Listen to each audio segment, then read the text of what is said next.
సేవకులందరూ ఇంట్లో కూర్చుని ప్రేయర్ చేస్తుంటే నాకు చాలా చాలా ఆనందంగా ఉంది. తర్వాత నేను 2009లో ఇక్కడ మంగళగిరి వచ్చాను. అంతకుముందు నాకు 2 జాబులు వచ్చినాయి, కానీ చేయి దాకా రావడం పోవటం అందుకోలేకపోయాను. అప్పుడు నేను చాలా కుంగిపోయి ప్రార్థన అయితే చేసుకునేదాన్ని, కానీ రక్షణ అయితే పొందుకోలేదు. అప్పుడు ప్రేయర్ చేసుకొని బాధపడుతున్నప్పుడు నాకు ఒక దర్శనంలో ఒక పెద్ద బుక్ నా చేతికి ఇవ్వటం జరిగింది.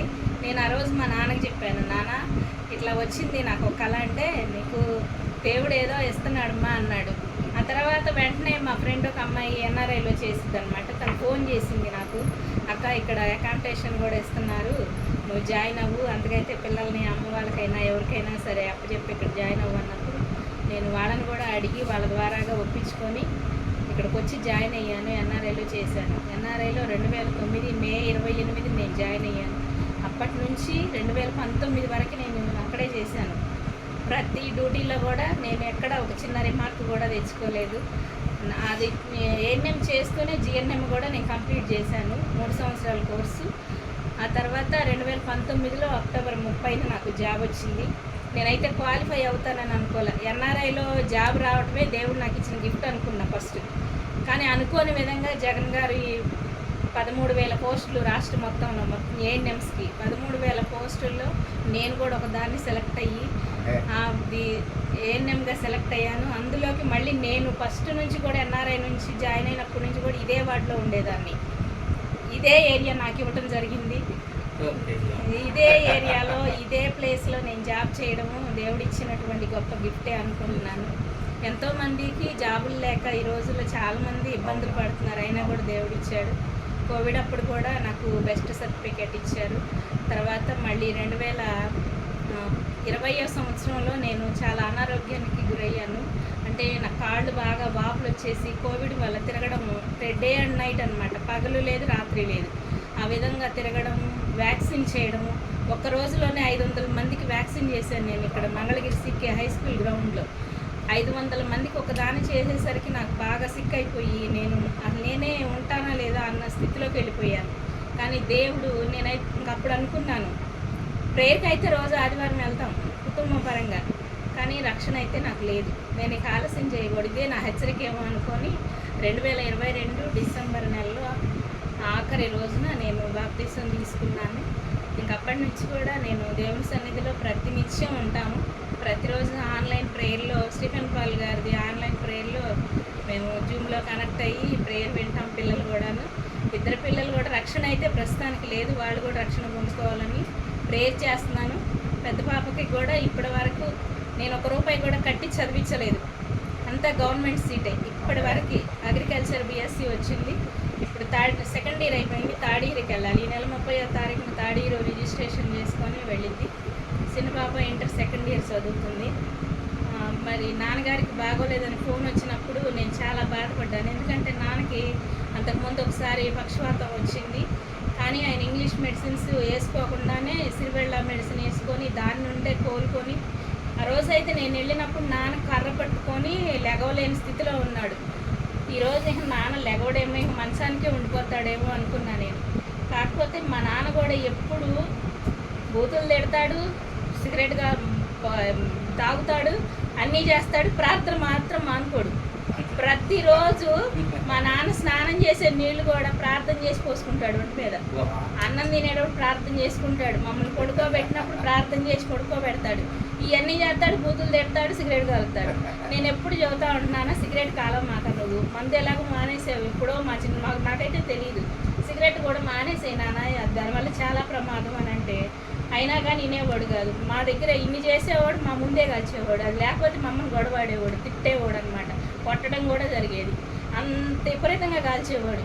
ఎప్పుడైతే ఆ పెరాలసిస్ వచ్చిందో అప్పటి నుంచి ఆ సిగరెట్ దెబ్బకి మానేశాడు, ఎవరిని చెప్పకుండానే మానేశాడు.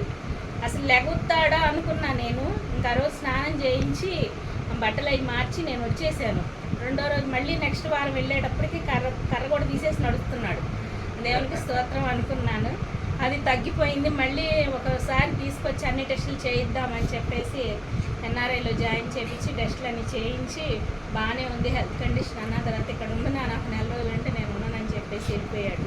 నేను ఉన్నాను ఇక్కడ అని మళ్ళీ అప్పుడు వెళ్ళిపోయాడు, మళ్ళీ ఇప్పుడు వచ్చాడు. ఇప్పుడు మన బాగోలేదని చెప్పిన తర్వాత నేను అక్కడ వద్దులే ఇక్కడికే తీసుకొని రండి అంటే తీసుకొచ్చారు. తీసుకొచ్చినప్పుడు యాంజియోగ్రామ్ టెస్ట్ అయితే చేశారు. చేస్తే దాంట్లో ఏంటంటే 3 వాల్స్ మూసుకుపోయినాయి అని చెప్పారు. ఒకదానికైనా స్టెంట్ వీలు పడితే వేద్దామమ్మా అన్నారు. జాన్ సతీష్ గారు డాక్టర్ గారు, ఆయన మనోళ్ళే. ఆ డాక్టర్ గారికి కొంచెం నేను బాగా పరిచయము, బాగా చెప్తారనమాట. మంచి అయినా చెడైనా ఏదైనా సరే ఓపెన్గా చెప్తారు సార్. మరి ఎన్ఆర్ఐ హాస్పిటల్లోనే అయితే సార్ అన్నారు, అమ్మ స్టెంట్ వేయడానికి కూడా వీలు లేకున్నంత విధిగా ఉంది నాన్నగారికి, లేకపోతే నీకంటే ఎక్కువ చేయకోకుండా ఉంటానా నేను అని ఆరోగ్యశ్రీ కిందే మెడిసిన్స్ అయితే ఇచ్చి చెప్పారు. తర్వాత ఒకసారి ఆపరేషన్ డాక్టర్ గారికి రిఫరల్ పెడతాను, ఆయన చూస్తారు. చూసిన తర్వాత ఆయన ఏమైనా చేస్తే ఆపరేషన్ చేయించుకోండి అని చెప్పారు. ఆయన కూడా మనోళ్ళే, విజయ్ కుమార్ గారు అని. ఆ సార్ దగ్గరకు కూడా తీసుకొని వెళ్ళాను. వెళ్తే ఆయన ఏమన్నారంటే, మా నాన్నకి ఏజ్ పెద్దది, హార్ట్ ఏంటంటే నాన్నకి 2 ప్రాబ్లమ్స్ ఉన్నాయి. వాల్స్ ఒకటి మూసుకుపోయింది, గుండె మనకి 70 సార్లు కొట్టుకోవాలి, 70 నుంచి 80 సార్లు. ఈయనకి 30 సార్లే కొట్టుకుంటుంది. ఆ ఆపరేషన్ చేసేటప్పుడు ఏంటంటే మనకి ఆర్టిఫిషియల్ గుండె కూడా సపోర్ట్ పెట్టి చేస్తారు. ఈ 70 సార్లు కొట్టుకునే దానికి ఆర్టిఫిషియల్ దాన్ని కనెక్ట్ చేసినప్పుడు ఆపరేషన్ చేయడానికి వీలు పడుతుంది. 30 సార్లే కొట్టుకుంటున్నప్పుడు ఆపరేషన్ చేసామనుకో ఒక్కోసారి టేబుల్ మీద కూడా ఇదయ్యే పరిస్థితి ఉండిద్ది. అందుకని చెప్పేసి కొంచెం ఆలోచిద్దాం లేరా, మెడిసిన్ వాడుకోండి ప్రస్తుతానికి అని చెప్పేసి నాకు ధైర్యం చెప్పి పంపించారు. నాకేమో తీసుకొస్తుంటే బాధ, భయం, ఏమవుతుందో ఏంటా అనేసి, మా నాన్న ఇట్లా ఉంటాడా ఏంటి అని దిగులతోనే ఇంటికి తీసుకొచ్చాను. ఆయనకైతే చెప్పలేదు నేను. కానీ ఇక్కడికి వచ్చిన కాడి నుంచి నన్ను 30 తిప్పలు పెట్టేస్తున్నాడు. నన్ను ఇక్కడే రాలిపోమ్మంటావా, నేను ఇంటికి వెళ్ళిపోతాను, డాక్టర్లు అందరూ నాకు బాగానే ఉండాలని చెప్పారు, నువ్వేంటి నన్ను ఇక్కడ ఉంచుతావా, నేను ఉండను అని చెప్పేసి బాగా అసలు విపరీతంగా పెట్టాడు అన్నమాట. వచ్చిన 3వ రోజునైతే కళ్ళు తిరిగి పడిపోయాడు. ఆ రోజు కళ్ళంతా తేలేసేసి గుడ్లన్నీ పైకి తేలిపోయి మెడిసిన్స్ అన్నీ కూడా హై డోస్ అయిపోయింది ఆయనకి.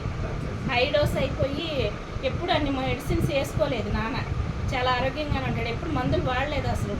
అయినా కూడా హై డోస్ అయిపోయి ఇంకొక కళ్ళు తిరిగి పడిపోతున్న సమయంలో ఇంక అమ్మ నాకు ఫోన్ చేసింది, వచ్చాను చూశాను, ఇంకా ఇది కాదు పరిస్థితి, నాకు ఏ డాక్టర్ వద్దు, ఎవరి సలహాలు వద్దు ఇంకా అని చెప్పేసి మెడిసిన్స్ కూడా నేనే ప్రేయర్ చేయడము, డోస్ తగ్గించేశాను కొంత మట్టుకి.